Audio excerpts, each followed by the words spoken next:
A 2.4 magnitude earthquake struck near San Benito County, California, United States today on May 21, 2026 at 21:34 local time, or on May 22, 2026 at 4:31 Coordinated Universal Time.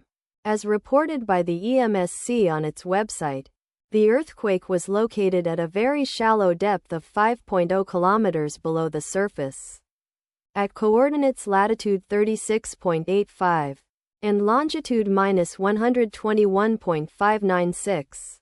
The exact magnitude, epicenter and depth of the quake might be revised within the next few hours or minutes as seismologists review data and refine their calculations, or as other agencies issue their report.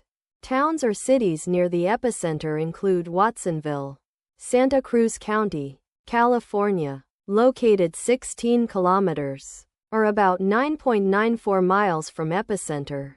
Hollister, San Benito County, California, located 17 kilometers, or about 10.5 miles away.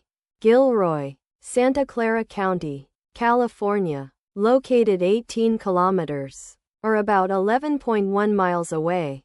Salinas, Monterey County, California, located 20 kilometers, or about 12.4 miles away. The recommended course of action is to be vigilant for possible aftershocks that may occur. Let us pray that this earthquake will not have a major impact on our brothers and sisters there, and that there will be no more earthquakes. Amen.